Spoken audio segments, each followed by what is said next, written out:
Okay, so I'm just here as a warm-up act to introduce to you, but I'm not going to sing, how important this next presentation is.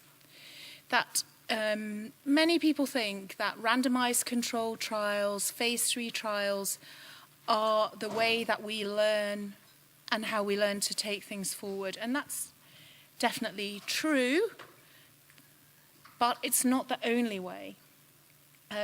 There are pros and cons for randomized studies. Many patients aren't eligible, and there are sometimes flaws in the design. But we learn many things in this field actually not from registries. And many of the things that we learned were from careful collection of data from patients in a prospective or sometimes even retrospective manner. And I'm not going to go through them, but on this slide is an example of many of the things that we have picked up from patient registries or collections of data from patients. There are, however, problems with registries. They may be subject to bias.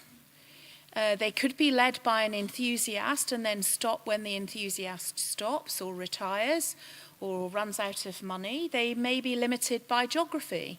So, for example, there's a wonderful Spanish registry run by Carlos Beces, Francisco Chavantes, and others, but it's only in a small region of Spain, so we don't really know is that then widely applicable outside that area. The healthcare economy doesn't always support them, i.e. there is no doctor or nurse time to complete this data. And even if we did complete it in the clinic, it's very hard to integrate these kind of registries with a multiple healthcare IT. So that's really just an introduction to what Lindsay's going to tell you, a project about which I'm immensely enthusiastic and give my full support. Thanks very much. Hello, everyone. Thank you very much for having me here. I'm very happy to talk about our project at the MPN Research Foundation. And so you can see on the left there our logo, which we developed using input from various patients in, sort of our group. And I'm going to talk today about this piece, but I wanted to show you this slide because you can see the other research initiatives at the MPN Research Foundation and how they're all kind of interconnected through my MPN with our primary goal of controlling the disease, halting progression. So, my NPN comes in the center of all this, and some of the data that we collect will be used to inform the other projects at the same time, and we will also be using the data collected through my NPN to help others who are doing research elsewhere. This slide, I believe that we looked at last year, and this one as well. It talks a little bit about how, we're missing something in the middle there, but basically my NPN's in the middle. And, the whole process is meant to, further establish the community, the patient community, drive the research goals, help inform clinicians about best practices, share that information. It's kind of a circular process, and it's going to feed off of it. So we did, since I was here last year, in Belgrade last year, we performed beta testing. I put the surveys with lots of help from our advisors, put the surveys into the system that we're using, and we did some beta testing from February until June. I had a committed group of about 50 patients who helped sort of go through the process from different perspectives and give me feedback on, how the questions went and if there were any issues, technical glitches, that kind of thing. We have an extremely committed steering committee on whom I've relied and have been so pleased with the support that we've gotten, including Claire. And also Ruben Mesa, Robin Sherber,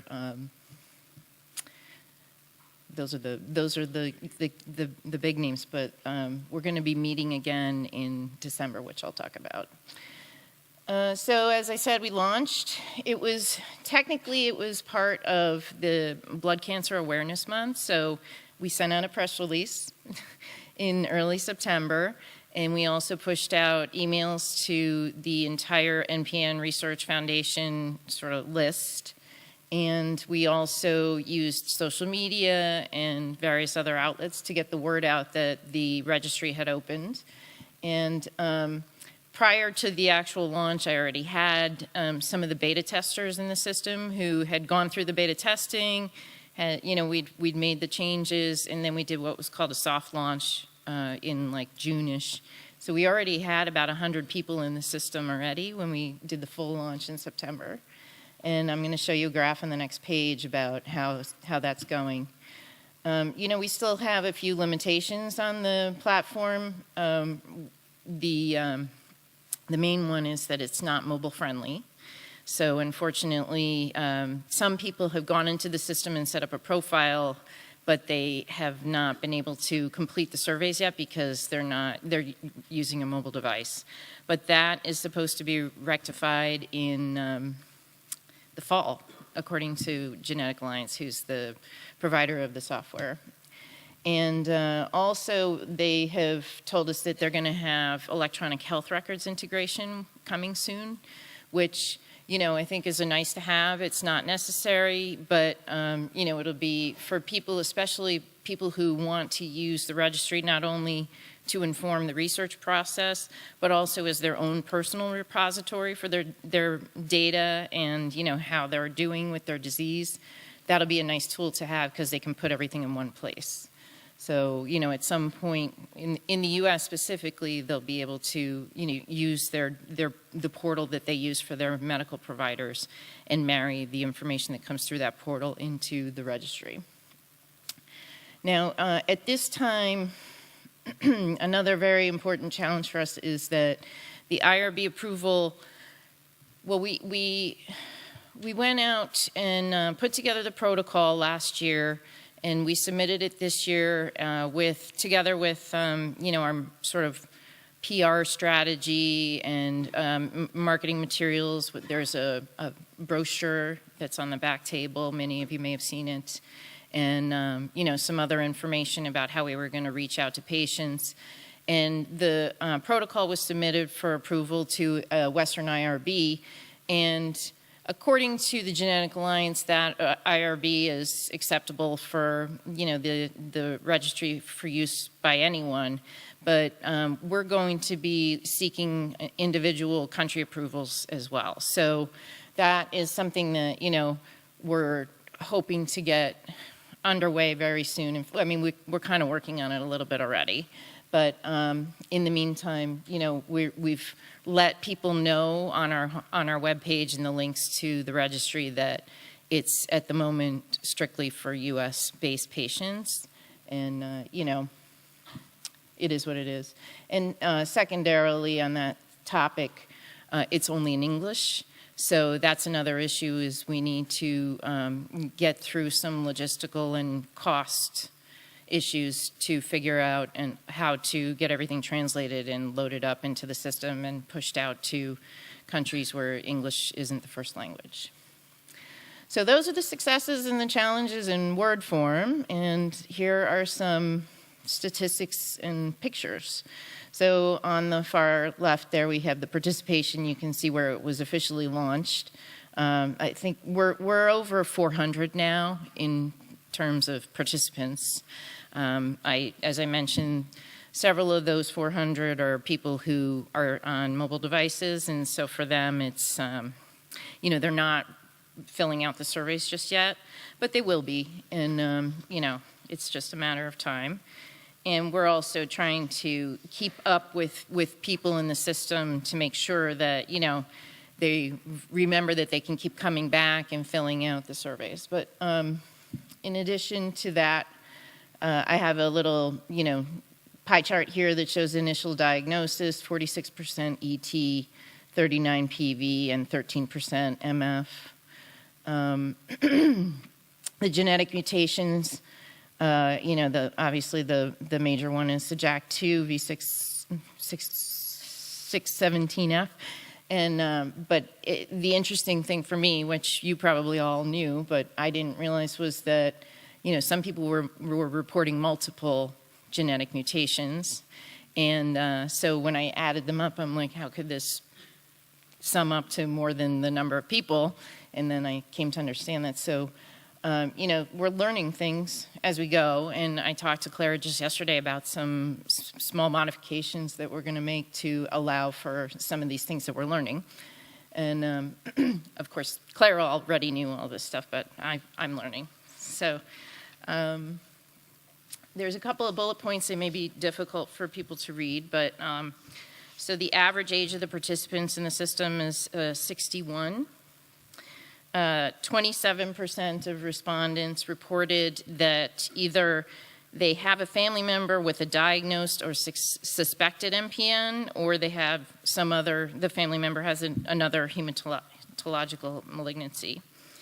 Half of the respondents are currently working, 36% are retired, and 13% reported that they are either not working because of disability or for some other reason. And then I put here some information about the top 5 therapies currently being taken. So baby aspirin is being taken by 75% of the participants. Hydroxyurea, 42%. These are current therapies being taken by the participants. And interferon by 6% and nagrelide by 4%. And 9% indicated that they're not taking any of the therapies that were on the list. So,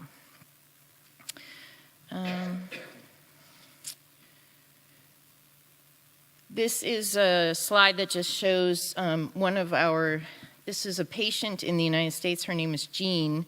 And Jean and 2 other patients agreed to be guides. So they were videotaped talking a little bit about their MPN journey and how they are supporting the registry and why they're supporting the registry. And that video is available for new users or people who just want to go back and visit. And they also talk a little bit about their personal privacy settings on the system. So the system allows for complete customization of the privacy settings. So individual participants can dictate whether they want their information to be used at all, if they want to be contacted first before their data is used, in any sort of specific circumstances. It's all very customizable, and you can see that if you visit the platform.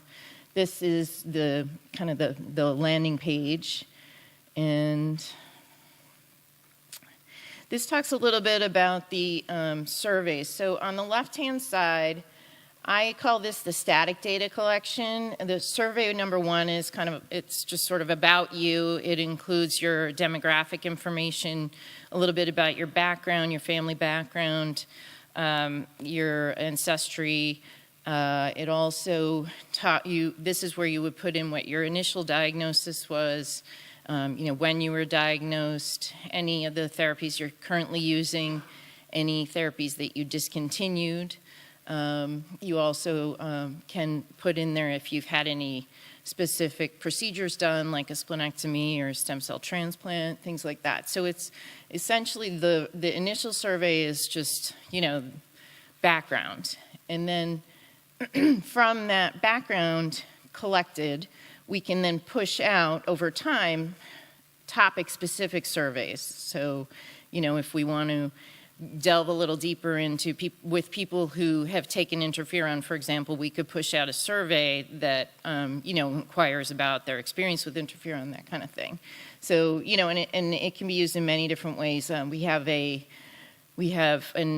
researcher right now who has indicated an interest in pushing a survey out that would be about nutrition and, other lifestyle things like exercise, things like that. So now on the right side is what I call the longitudinal, or, this is the natural history study.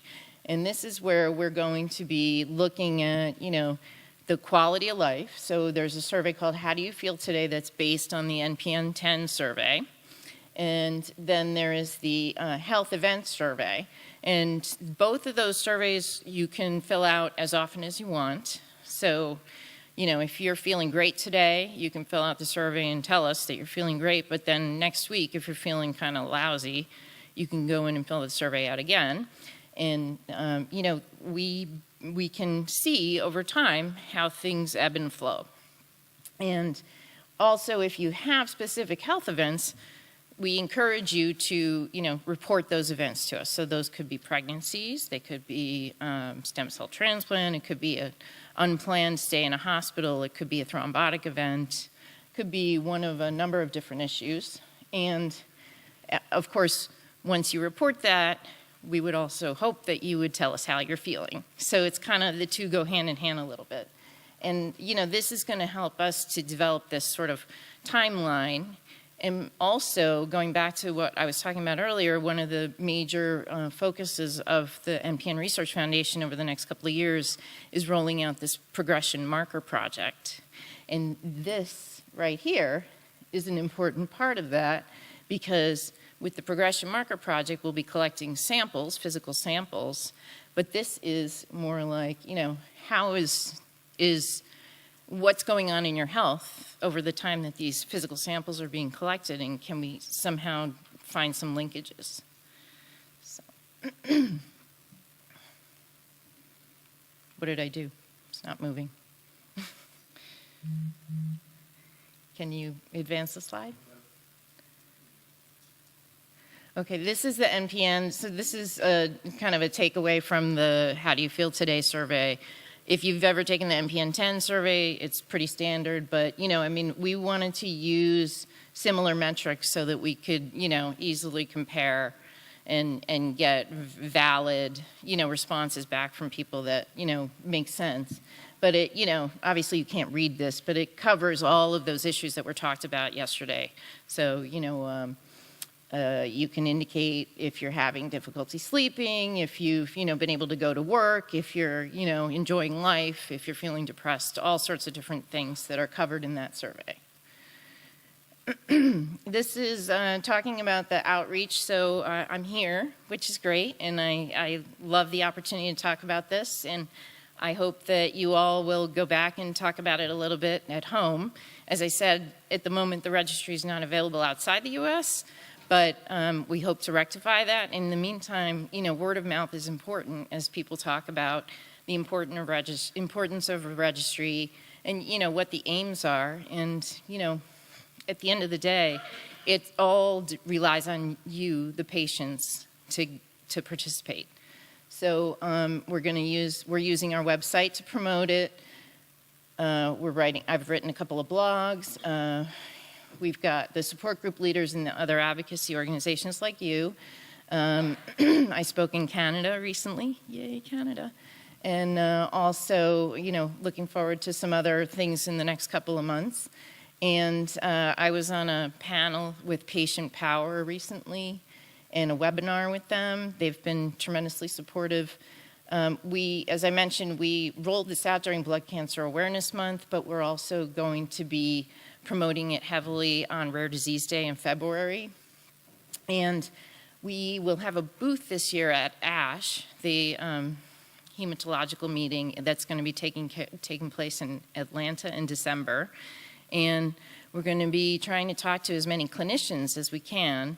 I think, you know, in addition to getting the patients aware of the registry, it's also extremely important to get the clinicians aware of it too, because inevitably patients will ask their doctors, is this something that you know about? Should we participate?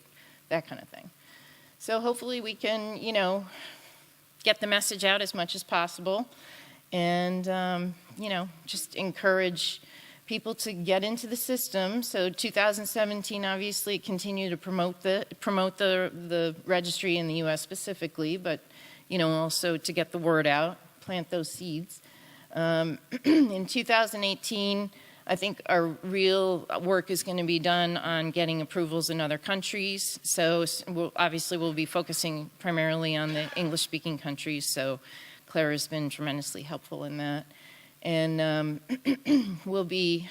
I have a steering committee meeting with the members of my steering committee at ASH, and we'll be finalizing the data use policies and the procedures. So this would be, if somebody would like to request data from the system, what is the procedure that they have to follow? So there'll be a request that has to be submitted, it has to be reviewed and, approved or not approved. And then, obviously we need to come up with the format to provide the data. And P.S., any data that would ever be provided would be de-identified data. So it does not have an identification attached to it. It's strictly patient-reported information about the disease, but does not have their identification directly attached to it. If there was a request for identified information, that would be a whole nother matter, and we need to, again, come up with a policy. So, and finally, I think I'm pretty excited because we've already discussed Ruben and Robin, two members of the steering committee, have already talked about how they'd like to put together an article, a journal article, based on the information in the system. So that's pretty cool. And do we have a few minutes for questions? Okay.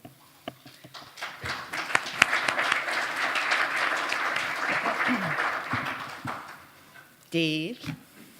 Congratulations on all the hard work. It's great that that's out. Could you talk a little bit about, you already have over 400 patients in there. Just from my experience, retention of the participants, are you planning on sharing data with them in an ongoing setting? Yeah, that's a great question. So, we've been looking at a couple of different models. Like I know LLS has something where they send like regular emails out and push little, ticklers, maybe tiny surveys, things like that. So, we've already sent a couple of emails to the group, the people who are already in the system.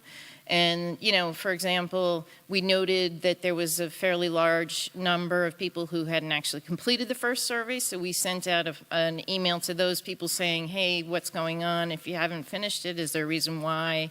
Let us know. And then we go back in a few days later, and sure enough, they're reacting. So it's great, Clearly the system can work. And, I think we're going to follow the lead of LLS and some of these others where they send like little statistics. Did you know that, of all the people who reported PV, X number are taking this drug or, some little piece of data that might be, exciting for people to hear and say, oh yeah, I haven't been in the system recently. I should go back in and fill out another survey. So yeah, that's definitely the way that we want to keep people engaged. And I'll be putting like reports into our newsletters that come out a couple times a year. And, pretty much anytime we send monthly emails out to everyone in our list. So, there'll always be little ticklers in those as well. Any other questions? Well, thank you again for the opportunity to talk about this. And I should also recognize the support of Insight in this project. It's been tremendously helpful, and I appreciate everyone listening, and please do help talk it up a little bit if you can. I appreciate it. Thank you, Lindsay.